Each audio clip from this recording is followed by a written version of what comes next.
ये वीडियो देखने के बाद आपके सारे डाउट्स क्लियर हो जाएंगे वेब टेक्नोलॉजी के रिलेटेड। फिर आप एग्ज़ाम में सारे आंसर का जवाब इजीली दे पाओगे। तो चलिए हम शुरू करते हैं। तो सबसे पहले हमारा क्वेश्चन है, explain the structure of an HTML document. कि कोई भी HTML, जो भी हम HTML लिखते हैं उसका स्ट्रक्चर क्या होता है और उसको हमें एक्सप्लेन करना है। ठीक है, जो भी मैं आपको क्वेश्चंस बताऊंगा वो सब काफ़ी इंपॉर्टेंट है, और वो जो क्वेश्चंस होंगे वो वापस पूरा HTML CSS जावास्क्रिप्ट पूरा कवर करती है। तो अच्छे से देखना, ये वीडियो से आपका पूरा सारा सिलेबस आप एक तरीके से समझ सकते हो कि पूरा टॉपिक कंसेप्ट क्लियर हो जाएगा। हमने डिटेल में नहीं बनाया है, पर एक क्वेश्चंस बना दिए इंपॉर्टेंट्स। सबसे पहले हम स्ट्रक्चर देखेंगे इनका। हम इस ये सब के बारे में क्या होता है इनके बारे में भी आपको एक्सप्लेन करेंगे। आप पहले स्ट्रक्चर देख लीजिए। स्ट्रक्चर में आता है डॉक टाइप HTML, ये रिप्रेजेंट हम आपको आगे दिखाएंगे। ठीक है, डॉक टाइप HTML, ये HTML, ये हेड, इसमें आएगा टाइटल, ये आएगा head, body, body closing tag, ये HTML का क्लोजिंग टैग। ठीक है, अब क्या होता है हम इनको डिटेल में समझते हैं। ठीक है, सबसे पहला है डॉक टाइप HTML। ठीक है, ये हम क्यों लिखते हैं? ये हम लिखते हैं डॉक्यूमेंट के सबसे टॉप साइड में। देखो, ये हमारा डॉक्यूमेंट है एक। ठीक है, हमने अपने कोड एडिटर में कोडिंग की है, उसमें हम ये सबसे पहले सबसे हेडिंग में लिखते हैं। लास्ट में क्यों नहीं लिखते? लास्ट में हम नहीं लिखते इसे, हम इसे स्टार्टिंग में ही लिखते हैं। तो इसलिए पहला पॉइंट हमारा ये हो गया, it is written and the top of the document. ठीक है, दूसरा point, it shows that the we are written in HTML file. जैसे कि ये कंप्यूटर को बताता है कि हम डॉक्यूमेंट HTML फाइल लिख रहे हैं। जैसे कि अगर आप HTML की हिस्ट्री पढ़ोगे तो फर्स्ट था हमारा 1991 में, कई जगह 1993 दिखा रहा होगा, कई जगह 1991 दिखा रहा होगा। ठीक है, तो उसमें फर्स्ट वर्जन में क्या था, डॉक्यूमेंट HTML नहीं था, उस समय HTM था सिर्फ। उस समय क्या था, HTM। पर जैसे धीरे धीरे उसके न्यू वर्जन आते रहे तो ये HTML होगा, और ये HTML5 में सीमेंटिक टैग को लाया गया है। हम आगे और पढ़ेंगे। ठीक है, तो ये कंप्यूटर को बताता है कि हम जो HTML फाइल लिख रहे हैं वो HTML5 डॉक्यूमेंट में लिख रहे हैं, डॉक टाइप HTML। ठीक है, और ये टैग नहीं है, it is not a tag, it is declaration. इसको हम टैग नहीं बोलते हैं, क्योंकि देखो इसका ना ही तो कोई क्लोजिंग टैग है, ना ही इसके अंदर हम कुछ लिखते हैं। ये बस हमें रिप्रेजेंट करता है कि हम डॉक टाइप HTML5 यूज़ कर रहे हैं, इसलिए it is not a tag, it is declaration. अब हमारा सेकंड है HTML open tag to HTML closing tag. ठीक है, अब ये क्या होता है, ये टैग के अंदर हम क्या यूज़ करते हैं? देखो, इट इज़ रूट एलिमेंट। ये जो हमारा वेब पेज होता है उसका रूट, जो HTML डॉक्यूमेंट होता है उसका रूट एलिमेंट होता है ये, जिसके अंदर हम जो भी चीज़ें लिखते हैं वो इस टैग के अंदर लिखते हैं। Everything inside web page, everything inside web page are written in this tag, between this tag. ठीक है, थर्ड है हमारा हेड। अब देखो, अगर हम HTML ही नहीं लिखेंगे तो उसको मालूम क्या पड़ेगा कि हम HTML लिख रहे हैं। मान लो हमने HTML नहीं लिखा और हम डायरेक्ट हेड लिखने गए, तो जो हमारा जो आउटपुट है लाइव सर्वर हम देखते हैं तो उसमें तो कुछ दिखाएगा ही नहीं। तो इसलिए जो भी चीज़ें हेड बॉडी जो हम लिखते हैं वो इसके अंदर लिखते हैं, इन दोनों के बीच में। ठीक है, अब हमारा है थर्ड हेड। हेड क्या होता है? Opening to closing. It contains information of the web page. ये वेब पेज में जो भी इन्फॉर्मेशन होती है ना उसे कलेक्ट करता है ये, और it doesn't display the information to the web page. इसका मतलब ये है कि जो भी इसने इन्फॉर्मेशन वेब पेज से कंटेंट की है वो उसको डिस्प्ले नहीं करता है वेब पेज में। जैसे कि ये कंटेंट करता है सिर्फ JavaScript, script, image, title, Meta यानी जो डिस्क्रिप्शन होते हैं वो। आप जैसे कि अपने कोई भी कोड एडिटर में सिर्फ ये लिखते हुए आप टैब दबा देते हो तो पूरा कैसे फॉर्मेट आ जाता है, उसमें कैसे मेटा टैग होते हैं, डिस्क्रिप्शन, लैंग्वेज वगैरह वो सब। तो वो ये काम करता है। टाइटल, जो कि कोई भी ब्राउज़र है, ये ब्राउज़र है, इधर क्या साइड में होता है ना ब्राउज़र के टैब में सबसे ऊपर, जैसे कि www.google.com, जो google.com ऊपर टैब में लिखा रहता होता है ना, ठीक उसी तरह ये टाइटल काम करता है। इमेज, हम इमेज टैग बना के यूज़ करते हैं, स्क्रिप्ट जावास्क्रिप्ट से यूज़ करते हैं। ठीक है, अब फोर्थ है हमारा बॉडी। क्या होता है? इट इज़ ये बॉडी वेब पेज का मेन पार्ट है, क्योंकि हम जो भी हमें चीज़ जो भी इन्फॉर्मेशन हमें डिस्प्ले करवानी होती है वो हम ये डॉक्यूमेंट के अंदर में लिखते हैं, ये दोनों टैग के बीच में, ठीक है। ये हमारे टैग्स है, इधर बीच में कंटेंट आएगा और इसे हम एलिमेंट बोलेंगे, ठीक है। और ये कंटेंट करता है हेडिंग, जैसे कि एग्जांपल में हेडिंग आ गया, paragraph, bold, italic, small, pre tag, ऐसे काफ़ी सारे टैग हो गए, ठीक है। हमने आपको फर्स्ट टॉपिक बता दिया कि स्ट्रक्चर क्या होता है उसका, और उसके बारे में एक्सप्लेनेशन दे दिया। हमने आपको VS कोड में कोई भी कोड एडिटर में करके नहीं दिखाया, पर हमने आपको ओवरव्यू दे दिया उसका, मतलब क्या काम करता है वो, ठीक है। आज की वीडियो का यही मेन टॉपिक है कि हम सिर्फ आपको थियरी बेस्ड पूरा क्लियर करवा देंगे। प्रैक्टिकली वे पॉसिबल होगा तो हम वीडियो बनाएंगे उसकी अलग से, ठीक है। अब सेकंड क्वेश्चन हमारा ये है, व्हाट आर HTML लिस्ट। देखो हमारा मेन मोटिव ये था ये वीडियो बनाने का, ताकि आपको सारे इंपॉर्टेंट क्वेश्चन एक ही वीडियो में मिल जाए, ठीक। देखो आप तो प्रैक्टिकल वे में आप AI से भी कर लोगे, कोई और वीडियो भी रेफरेंस कर लोगे, पर आपको एक ही वीडियो में वो सारे क्वेश्चंस नहीं मिलेंगे ना, इसलिए हमने वो पूरा एक ही में लिख के आपको समझाने की कोशिश की अच्छे से। आप AI से भी ढूंढ लो, पर वो आपको एक ही आंसर बहुत वे में दे देगा, तो आप भी कन्फ्यूज हो जाओगे, ये वाला करूँ, ये सही है या नहीं है, इसलिए। वो हमारा सेकंड क्वेश्चन है, what are HTML list, explain types with example. HTML list क्या होती है? देखो HTML लिस्ट हो गई जैसे order list, unorder list, description list, ठीक है। देखो HTML list are used when we have to display the item in organised way on web page. मतलब कोई भी फॉर्मेट हमें एकदम अच्छे से चाहिए, जैसे कि ये मिल्क, ये राइस, इस तरीके से चाहिए ऑर्गेनाइज्ड वे में वेब पेज पर, तो हम HTML लिस्ट का यूज़ करते हैं। ये हमें मदद करता है कि हमारे डेटा की सीक्वेंस और पॉइंट्स फॉर्मेट में हम यूज़ कर सकें। इसके टाइप्स होते हैं, 3 टाइप होते हैं इसके, order list, unorder list, description list, ठीक है। अब ऑर्डर लिस्ट क्या होता है? ऑर्डर लिस्ट हम तब यूज़ करते हैं जब हमें कोई भी आइटम को एक सीक्वेंस फॉर्मेट में डिस्प्ले करवाना हो, ठीक है। जैसे आप रेस्टोरेंट में कोई भी मेन्यू ले लो, तो उसमें कैसे सारे आइटम की लिस्ट लिखी रहती है, राइस के पीछे कैसे पॉइंट बना रहता है, 1 लिखा रहता है, ठीक उसी तरह ये सब काम करते हैं।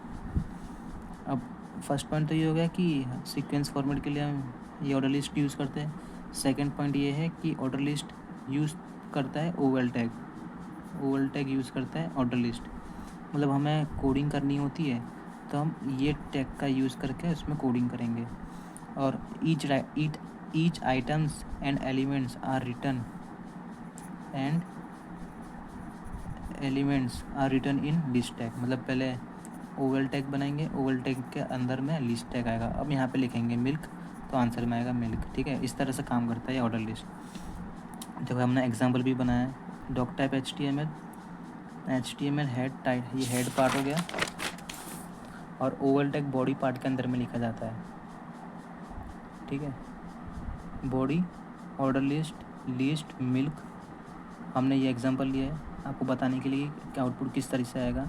मिल्क, वाटर, ये ऑर्डर लिस्ट क्लोज हो गया, बॉडी क्लोज हो गया, HTML क्लोज हो गया।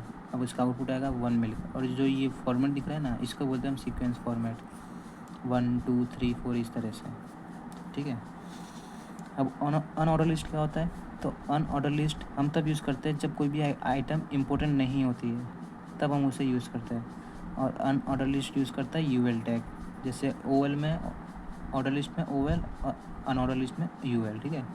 और इसमें भी LI के अंदर में लिखा जाता है। अब एग्जांपल में देख लो, बॉडी पार्ट में UL list water milk example दिया है, ये क्लोज्ड हो गया, ठीक है। अब इसका आउटपुट आया है इस बिंदी में। हम UL के अंदर में स्क्वायर में ले सकते हैं, बिंदी में ले सकते हैं, सर्कल में ले सकते हैं, ठीक है। और ऑर्डर लिस्ट में ले सकते हैं हम 1 में, I में, कैपिटल A में, स्मॉल a में, कैपिटल I में, ठीक है। अब हमारा थर्ड है डिस्क्रिप्शन लिस्ट। क्या होता है? डिस्क्रिप्शन लिस्ट हम तब यूज़ करते हैं जब हमें कोई भी आइटम का डिस्क्रिप्शन देना होता है। जैसे कि आप कोई भी डेफिनेशन देखते हो तो कैसे ऊपर देखो, ये इस फॉर्मेट में होता है डिस्क्रिप्शन लिस्ट। ऊपर कोई भी हेडिंग रहेगा, उसके अंदर का उसका कंटेंट रहेगा, तो उसको बोलते हैं हम डिस्क्रिप्शन लिस्ट। तो डिस्क्रिप्शन लिस्ट के हमारे 3 टाइप होते हैं। एक होता है description list, description data, description term, ठीक है। अब एग्जांपल में ये भी बॉडी में लिखा आती है, देखो बॉडी में पहले आएगा डिस्क्रिप्शन लिस्ट, लिस्ट के अंदर आएगा डिस्क्रिप्शन टर्म, मतलब कौन सा क्वेश्चन है वो आएगा। फिर डिस्क्रिप्शन डेटा, वो क्वेश्चन का क्या आंसर होगा उसको बोलते हैं डेटा, इसके अंदर, डेटा के अंदर, ठीक है। तो वो हमने डेटा लिखा, क्लोज किया, आउटपुट ये आया, देखो ऊपर क्वेश्चन नीचे आंसर, इस तरीके से। अब हमारा नेक्स्ट क्वेश्चन है explain hyperlinks and image tags in HTML। अब हाइपरलिंक क्या होता है, देखो हाइपरलिंक हम तब यूज़ करते हैं जब हमें एक वेबसाइट से दूसरी वेबसाइट या फिर कोई और सोर्स से कनेक्ट करना हो, तब हम हाइपरलिंक को यूज़ करते हैं। अब हाइपरलिंक यूज़ करने के लिए हमें AN का टैग यूज़ करना पड़ता है, ये वाला टैग। इसका सिंटेक्स है href जो कि एट्रीब्यूट है, इसके अंदर आएगा URL मतलब आपकी वेबसाइट का एड्रेस, और गो टू गूगल, ये क्लिकेबल टेक्स्ट होता है, और हमेशा हाइपरलिंक ब्लू टेक्स्ट से हाईलाइट होता है, और ए का क्लोजिंग टैग। एक्सप्लेनेशन में इसके बारे में, ये एन का टैग होता है, ये एट्रीब्यूट होता है, गो टू क्लिकेबल टेक्स्ट होता है, मतलब देखते ही मालूम पड़ जाता है कि इसमें कोई लिंक है। URL ये एड्रेस होता है वेब पेज का। एग्जांपल में लिया है हमने, बॉडी में ahrefs, हमने www.google.com, कोई गूगल पे क्लिक करेगा तो डायरेक्ट ये वाली लिंक पे रिडायरेक्ट होगा, ठीक है। अब हमें देखो open link in new tab, मतलब हमने सिंटेक्स के अनुसार हमने ये यूज़ तो कर लिया ये वाला कोड, पर वो क्या हो रहा है पता है, आप जैसे वो लिंक पे क्लिक करोगे वो उसी टैब में, मतलब कोई दूसरी टैब ओपन नहीं होगी, वो सेम टैब में वो चीज़ रिलोड हो जाएगी। अब हमें क्या करना है कि हमने उस पर क्लिक किया तो वो चीज़ तो सेम रहे, पर वो जो हमने टैब किया है ना वो लिंक न्यू टैब में ओपन हो। तो न्यू टैब में ओपन होने के लिए हम टारगेट एट्रीब्यूट का यूज़ करेंगे। टारगेट हम लिखने के बाद डैश ब्लैंक यूज़ करेंगे, तो वो चीज़ न्यू टैब में ओपन होगी, ओके।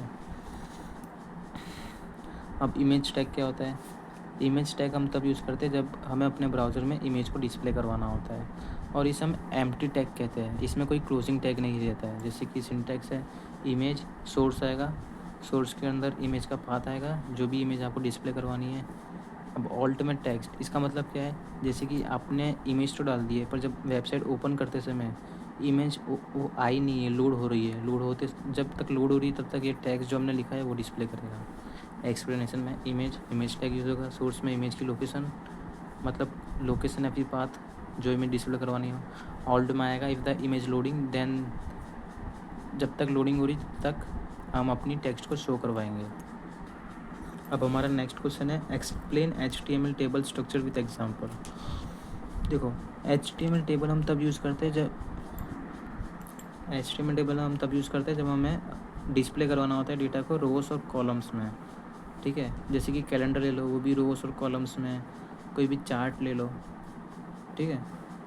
HTML टेबल क्रिएट करते हैं ये वाले टैग से। एग्जांपल में देखो ये बॉडी में ही यूज़ होगा, ये सब टैग, जो भी टैग हम पढ़ेंगे सब बॉडी के अंदर होगा। जो स्क्रिप्ट से रिलेटेड होगा, जो CSS से रिलेटेड होगा, वो हेड टैग के अंदर में आएगा। देखो बॉडी में टेबल टैग यूज़ किया हमने, टेबल के अंदर टेबल रो बनाएंगे, इस तरह से रो बनाएंगे, ठीक है। रो के अंदर सबसे पहले हेडिंग आएगी नेम की, फिर आएगी कोर्स की, फिर आएगी डिवीज़न की, ठीक है। टेबल हेड से वो हाईलाइट मतलब चमकेगा, एक तरीके से आपको बताओ तो चमकेगा, ठीक है। फिर हमने दूसरी रो बनाई, इधर दूसरी रो बनाई, उसमें टेबल डेटा आएगा, हर्स, इधर आएगा BCA, इधर आएगा सेकंड, इस तरह से। मतलब ये इधर हेड होगा, ये उसके अंदर नॉर्मल विदाउट बोल्ड टेक्स्ट आएगा इधर। जैसे कि आपको रिजल्ट मिलता है तो रिजल्ट कैसे ऊपर नेम वो सब एकदम डार्क लेटर में होता है, और नीचे नॉर्मल लेटर में, ठीक उसी तरह ये काम करता है हेड वाला और डेटा वाला। हेड वाला डार्क में आएगा, डेटा वाला डार्क में नहीं आएगा। और टेबल रो क्लोज कर दी, टेबल का टैग क्लोज हो गया, तो हमारा डिस्प्ले आ जाएगा। अब हम देखेंगे what is an HTML form, explain input types. आपने देखा होगा कि फॉर्म क्या होता है, जब भी आप कोई वेबसाइट में विजिट करते हो तो उसमें रजिस्ट्रेशन फॉर्म आता है। जैसे कि आपने ChatGPT ओपन किया है, ChatGPT में भी कैसा ईमेल के लिए साइनअप का ऑप्शन आता है, या फिर लॉगिन करने के लिए पासवर्ड वो सब आता है, ठीक उसी तरह वो भी एक फॉर्म हुआ ना। उसमें हमने इनपुट टाइप यूज़ किया है मेल, और काफ़ी सारी चीज़ें, जैसे कि आपको कोई भी फॉर्म भरना है, जैसे कि पुलिस का फॉर्म भरना है या आर्मी का फॉर्म भरना है, तो कैसे आपको सारी डिटेल्स फिल करनी होती है उस तरीके से। तो an HTML form is use to collect user input like name, age, password etcetera. जब हमें ये चीज़ मिल जाती है तब हम उसको सर्वर के पास भेज देते हैं प्रोसेसिंग करने के लिए। सर्वर यानी JS के अंदर, JS की मदद से हम सर्वर बनाते हैं। अब HTML form creating using form tag, ये वाले टैग से हम फॉर्म बनाते हैं। इसका स्ट्रक्चर होता है फॉर्म एक्शन, मतलब आपने बना तो दिया है, पर आप जैसे सबमिट पे क्लिक करोगे तो एक्शन मतलब सर्वर के पास जाएगा, सर्वर पेज के पास, ठीक है। मेथड कौन सा होगा, किस तरीके से उसको भेजना है, उसके इम्पोर्टेंट एट्रीब्यूट है एक्शन और मेथड। एक्शन मतलब where the form data is send, किधर भेजना है। मेथड मतलब किस तरीके से भेजना है। एग्जांपल देख लो, ये भी चीज़ बॉडी के अंदर में ही आएगी।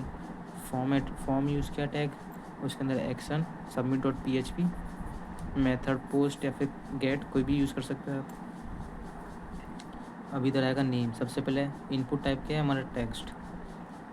नेम एंटर करेगा, ठीक है। नेम रिक्वायर्ड हमने क्यों यूज़ किया है, अगर कोई बंदा नेम लिखे बिना ही सबमिट करता है तो सबमिट नहीं होगा, उसमें बताएगा दिस फील्ड इज़ रिक्वायर्ड। जब तक वो एंटर नहीं करेगा नेम तब तक वो आगे नहीं बढ़ पाएगा, सबमिट नहीं कर पाएगा।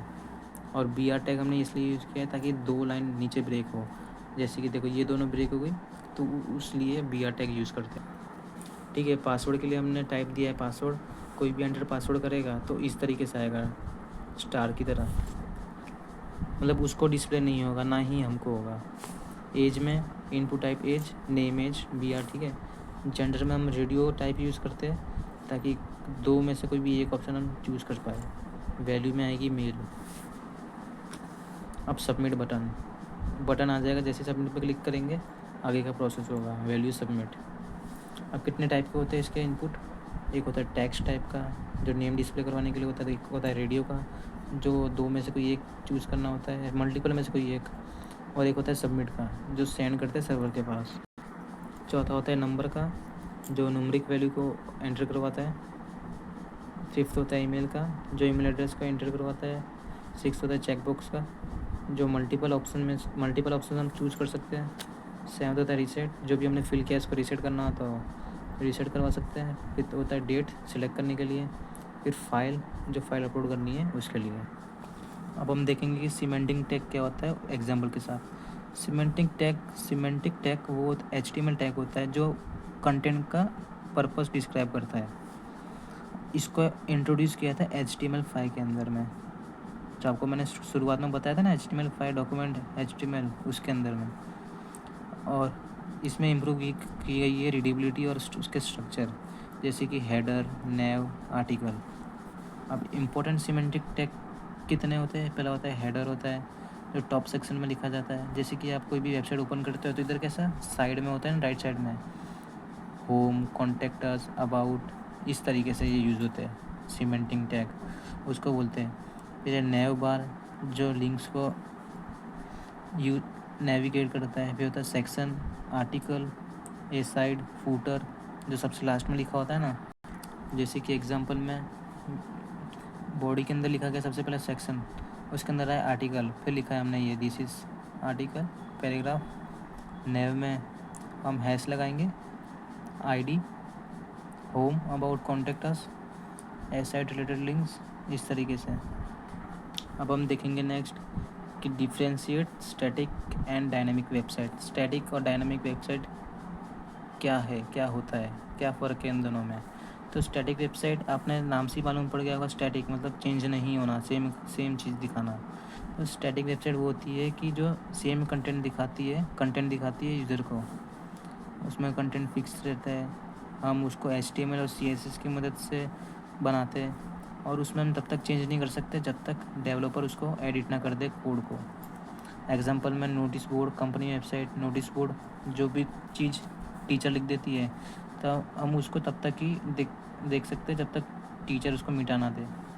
इसके फीचर हो गए, इजीली हम उसको क्रिएट कर सकते हैं, जल्दी से जल्दी फास्ट लोडिंग होता है, कोई डेटाबेस की रिक्वायर्ड नहीं है। डायनामिक वेबसाइट क्या होता है? डायनामिक वेबसाइट वो होती है कि डिफरेंट कंटेंट बताती है डिफरेंट यूज़र को, कंटेंट अपने आप चेंज होता रहता है, डेटाबेस से कनेक्टेड रहता है। एग्जांपल हो गए फेसबुक, इंस्टाग्राम, अमेज़ॉन। और इसके फीचर हो गए, इंटरेक्टिव बनाता है, डेटाबेस में ज़रूरत होती है, यूज़र लॉगिन सिस्टम बनाता है। अब हमारा नेक्स्ट है explain the structure of a URL. URL क्या होता है? तो URL stands for uniform resource locator. ये it is a address of a web page. It consist protocol, domain name, path. Original parts include portal number, query string and fragment. URL का full form है uniform resource locator. ये address है web page का URL. इसमें आते हैं protocol, domain name और path वगैरह। एग्जांपल में जो हमारा देखो एग्जांपल है HTTPS वेबसाइट की, ठीक है, पूरी यूआरएल है। अब HTTPS जो होता है ना, वो उसको हम प्रोटोकॉल कहते हैं। और जो www होता है ना, जिसने टिम बर्नर्स-ली ने बनाया है 1980 में, तो उसको हम सब डोमेन कहेंगे। और जो google.com है ना, वो डोमेन नेम है। जो www है ना, वो है सब डोमेन, और जो google.com है ना, वो है डोमेन नेम। और जो ये पाथ है ना, जो लास्ट में दिख रहा है, उसको हम पाथ कहते हैं। अब हम देखेंगे हमारा नेक्स्ट क्वेश्चन। ये मोस्टली एग्ज़ाम में नहीं आता है, फिर भी आपकी नॉलेज के लिए आपको ये याद होना चाहिए। Explain history and evolution of HTML create किया था टिम बर्नर्स-ली ने। ये इन्वेंट करते समय वो CERN पे वर्क कर रहे थे। बिगिनिंग हुआ था इसका 1991 में। हाँ, कई जगह 1993 दिखा रहा होगा, इस समय 1991 दिखा रहा होगा कई जगह। EI पे 1991 है, और आपकी क्लास में फिर कहीं और जगह 1993 बता रहे होंगे, ठीक है। इसको इन्वेंट किया मतलब टिम बर्नर्स-ली ने www 1980 में इन्वेंट किया था, और पहले वर्जन में सिर्फ 18 बेसिक टैग्स थे, ठीक है। और HTML 2.0 1995 में रिलीज़ किया था। देखो हम इस वीडियो में डिटेल में नहीं जाएंगे, बस आपको जितना हो सके इंपॉर्टेंट क्वेश्चन आपको बताऊंगा मैं। HTML 3.2 रिलीज़ किया था 1997 में, जिसमें ऐड किया था टेबल, टेक्स्ट फॉर्मेटिंग, ये सब। HTML 4.01 रिलीज़ किया था 1919 में। देखो हर में 2 साल का गैप है, जिसमें CSS और जावास्क्रिप्ट का इंट्रोड्यूस हुआ था। और XTML रिलीज हुआ था 2000 में। और HTML5 जो कि चल रहा है करंट, वो 2014 में रिलीज़ किया था। उसमें सीमेंटिंग टैग का इम्प्रूव किया था, जैसे कि ये। अब हमारा नेक्स्ट क्वेश्चन है what is CSS, why it is called cascading style sheets. तो CSS stands for cascading style sheets. CSS used to style design HTML web page. CSS make it look beautiful. In CSS we can control color, design, font size, spacing, background color. तो मतलब देखो CSS का full form है cascading style sheets. CSS का use करके हम website को सुंदर बना सकते हैं, उसको रंग दे सकते हैं। जैसे कि आपने कार देखी होगी, बिना कलर के कार कैसी दिखती है, और कलर करने के बाद कार कैसी दिखती है, तो उस तरीके से ब्यूटीफुल बनाती है। उसमें हम कलर, डिज़ाइन वो सब दे सकते हैं। हम इसे कास्केडिंग स्टाइल शीट्स ही क्यों बोलते हैं? देखो कास्केडिंग से हम उसको स्पेसिफिक प्रायोरिटी ऑर्डर दे सकते हैं, स्टाइल अप्लाई कर सकते हैं उसके ऊपर। और स्टाइल के अंदर आ गया जैसे कि कलर, डिज़ाइन, बैकग्राउंड कलर। और शीट्स वो होती है कि जो भी स्टाइल का रूल्स होता है हम उसको सेपरेट फाइल में नोट करके रखते हैं। अब हमारा नेक्स्ट टॉपिक है एक्सप्लेन टाइप्स ऑफ CSS। तो 3 टाइप की CSS होती है, एक होती है इनलाइन, एक होती है इंटरनल, और एक होती है एक्सटर्नल CSS। तो इनलाइन CSS वो होता है कि कोई भी टैग के अंदर लिखा जाता है ना स्टाइल एट्रीब्यूट के साथ, तो उसको बोलते हैं इनलाइन CSS। एग्जांपल पी के अंदर ही लिखा है, बिना इसके क्लोज टैग के, पी के अंदर ही लिखा है स्टाइल, कलर दे दिया हमने रेड, तो जो हेलो है वो रेड कलर में आएगा। अब सेकंड है इंटरनल CSS। इंटरनल CSS लिखा जाता है स्टाइल टैग के अंदर, जो आपको बताया था ना मैंने हेड, उसके अंदर लिखा जाता है ये वाला टैग, ठीक है। ये देखो it is placed in head tag. Example head style में कॉल करेंगे मतलब कलर ब्लू, ओके, इस तरह से। एक्सटर्नल CSS वो होता है कि हम इसके अलग से, जैसे कि .html ठीक उसी तरह .css करके एक फ़ाइल बनाएंगे और उसको लिंक कर देंगे लिंक रेल स्टाइल शीट के साथ, तो उसको बोलते हैं एक्सटर्नल CSS। अब हमारा नेक्स्ट क्वेश्चन है एक्सप्लेन CSS सिलेक्टर्स। तो सिलेक्टर बताता है CSS को कि किस तरीके से हमें एलिमेंट को डिज़ाइन करना है। एलिमेंट यानी आपको बताया था मैंने जो कंटेंट टैग के अंदर जो कंटेंट लिखा जाता है ना, और जिस टैग के अंदर कंटेंट लिखते हैं उस टैग को बोलते हैं एलिमेंट। इधर सेवरल टाइप्स के CSS सिलेक्टर्स है, जैसे कि पहला है एलिमेंट सिलेक्टर, दूसरा है आईडी सिलेक्टर, तीसरा यूनिवर्सल सिलेक्टर, फोर्थ है क्लास सिलेक्टर। ठीक है, अब फर्स्ट है एलिमेंट सिलेक्टर। क्या होता है, ये एलिमेंट्स को सिलेक्ट करता है उसके नेम के साथ, जैसे कि P है, अरे सॉरी ये P है तो ये नेम हो गया, तो इसको इस तरीके से कॉल करेगा, तो इसको बोलते हैं select elements bye tag name. तो स्टाइल यूज़ करेंगे हम, हमने पूरा कोड नहीं लिखा, नहीं तो बहुत लंबा हो जाता। स्टाइल लिखा है P कलर ब्लू, ठीक है, इस तरीके से। देखो ये एलिमेंट सिलेक्टर से हमने इसको यूज़ किया है। बॉडी के अंदर हमने लिखा था P हेलो पैराग्राफ टैग का, और ये P को उस कॉल किया है, सिलेक्ट किया है। और सेकंड है हमारा आईडी सिलेक्टर। तो select element by ID attribute, ID attribute से हम इसको सिलेक्ट करेंगे। इसमें हम ये वाला हैश यूज़ करते हैं, जैसे कि स्टाइल के अंदर हमने हैश लगाया है, और मेन, ठीक है, बॉडी, ठीक है। जैसे कि पैराग्राफ है तो उसके अंदर सबसे पहले हमने आईडी बनाई है मेन करके। अब इधर हेलो लिखा है, हमने इसको कॉल किया है हैश आईडी की मदद से, हमने कि रेड दिया तो आउटपुट में आएगा रेड कलर में हेलो। उसके बाद है हमारा यूनिवर्सल सिलेक्टर होता है, जो सारे एलिमेंट्स जितने भी बॉडी के अंदर एलिमेंट्स है वो सबको एक साथ जो हम करवाना चाहते हैं हम उसको करवा सकते हैं, जैसे कि फ़ॉन्ट फैमिली, बैकग्राउंड कलर, उसका कलर, उस तरीके से। और सारे एलिमेंट को कॉल किया जाता है ये स्टार की मदद से, ठीक है। अब क्लास सिलेक्टर क्या होता है, क्लास सिलेक्टर को हम यूज़ करते हैं डॉट एट्रीब्यूट के साथ, इस एट्रीब्यूट के साथ, ठीक है। जैसे कि डॉट हाईलाइट, इसके अंदर हम लिख देंगे अपने कंडीशन, जैसे कि इसमें भी क्लास बनाना पड़ेगा, क्लास हाईलाइट, ठीक है। अब हमारा नेक्स्ट क्वेश्चन है एक्सप्लेन CSS बॉक्स मॉडल। तो CSS box model explain how the every HTML element treatment in rectangular box. मतलब CSS बॉक्स मॉडल वो होता है जो HTML के एलिमेंट को ट्रीट करता है रेक्टेंगुलर बॉक्स के साथ। जैसे कि स्ट्रक्चर देखिए, ये रेक्टेंगुलर बॉक्स है, इसके अंदर सबसे पहले आएगा कंटेंट के बाद आएगा पैडिंग के बाद आएगा बॉर्डर के बाद आएगा मार्जिन, इस तरीके से। अब हमारा नेक्स्ट क्वेश्चन है explain display property. Display property क्या होती है, तो CSS display property controls how the element appear on web page. इसका मतलब ये है कि ये डिस्प्ले करेगा प्रॉपर्टी को कि किस तरीके से एलिमेंट वेब पेज पे अपीयर हो रहा है।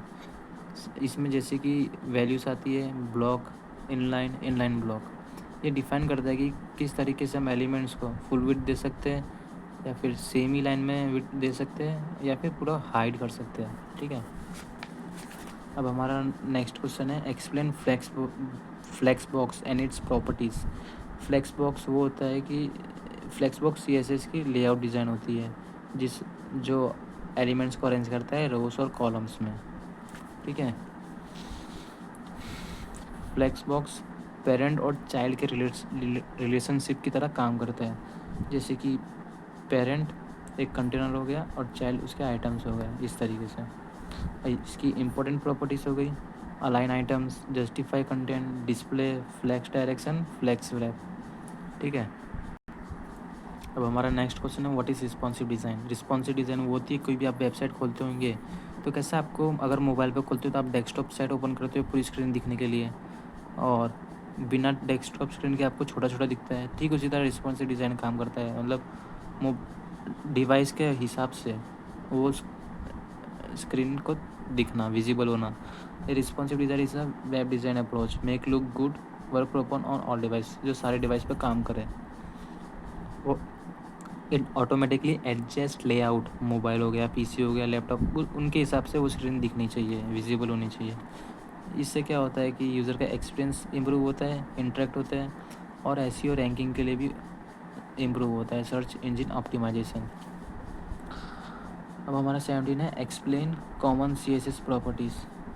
CSS प्रॉपर्टीज़ को हम यूज़ करते हैं ताकि हम अपने एलिमेंट को स्टाइल दे सकें और डिज़ाइन कर सकें।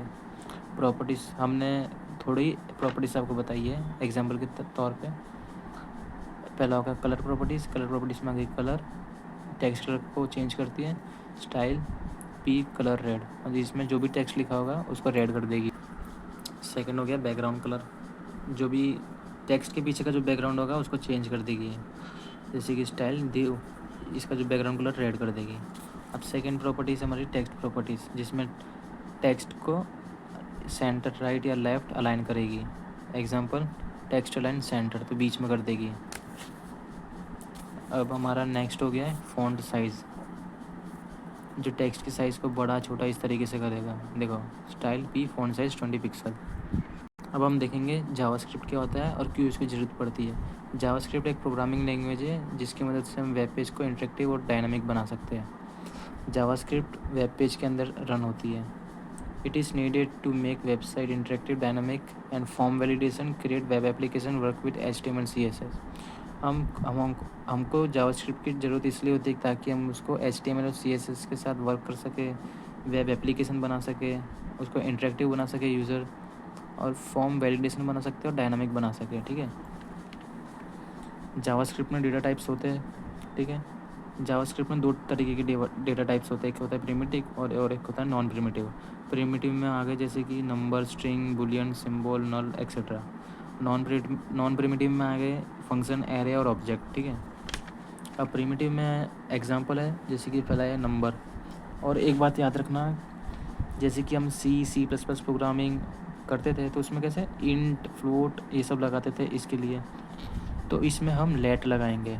लेट कैपिटल में नहीं होना चाहिए, स्मॉल में होना चाहिए लेट। ठीक है, जैसे कि सबसे पहले नंबर प्रिमिटिव डेटा टाइप का एग्जांपल है, तो let age equals to 20, let price equals to 2000, इस तरीके से होगा। स्ट्रिंग के लिए let name equals to Harsh. Boolean में let is student equals to true. अब नॉन प्रिमिटिव का एग्जांपल है, सबसे पहले object let student equals to name Harsh age 20, ये क्लोज हो गया। सेकंड है array, let M equals to, ये एरे लिख दिया हमने, सीक्वेंस ऑफ। फिर हमारा नेक्स्ट क्वेश्चन है एक्सप्लेन ऑपरेटर्स इन जावास्क्रिप्ट। ये शॉर्ट फॉर्म है, कंफ्यूज मत हो जाना कि न्यू वर्ड आ गया इसके अंदर, ये जावास्क्रिप्ट है। Operators are symbols to perform mathematical and logical operation on variables and values. ठीक है, ये वाली डेफिनेशन तो आपने पढ़ी होगी C और C++ में। तो आपको ऑपरेटर्स, डेटा टाइप्स इनमें ज़्यादा लोड मतलब फोकस नहीं करना है आपको, मेन है कि क्या होता है इनका कंसेप्ट। टाइप्स हो गए arithmetic, assignment, comparison logic, increment, decrement, ternary. ठीक है, अब हमारा मेन है लास्ट कि explain var, let and const. JavaScript में ये 3 टाइप के कीवर्ड होते हैं। ये कीवर्ड की मदद से हम वेरिएबल डिक्लेयर कर सकते हैं जावास्क्रिप्ट के अंदर में। ठीक है, जैसे कि वेरिएबल ओल्ड वे है डिक्लेयर, वेरिएबल को डिक्लेयर करने का, ये फंक्शन स्कोप है, और इसको हम रीडिक्लेयर कर सकते हैं। रीडिक्लेयर यानी कैसे, एग्जांपल में वेयर नेम सेम टाइप के हो गए, तो इस तरीके से हम वापस से डिक्लेयर कर सकते हैं वेयर यूज़ करके। सेकेंड है लेट, इसको ES6 में इंट्रोड्यूस किया गया था 2015 में। इसको हम रीडिक्लेयर नहीं कर सकते हैं, अपडेट कर सकते हैं। देखो let age equals 20, age equals, हाँ इसको अपडेट कर दिया है, पर इसको रीडिक्लेयर नहीं कर सकते हैं, नॉट अलाउड। कॉन्स्ट में क्या होता है आपको मालूम है, कॉन्स्ट सेम रहेगी, ये भी सेम ES6 में इंट्रोड्यूस किया गया था। ये ब्लॉक स्कोप है, ये भी ब्लॉक स्कोप है, इसको हम रीडिक्लेयर नहीं कर सकते, ना ही अपडेट कर सकते हैं, जो है सेम वही रहेगा। तो हम आशा करते हैं कि हमने इस वीडियो में जो भी बताया होगा कि आपको कॉन्सेप्ट क्लियर हुआ होगा और इम्पोर्टेंट क्वेश्चंस मिले होंगे एग्ज़ाम्स के लिए। तो आपको वीडियो पसंद आई हो तो वीडियो को लाइक, शेयर और सब्सक्राइब कीजिएगा। धन्यवाद।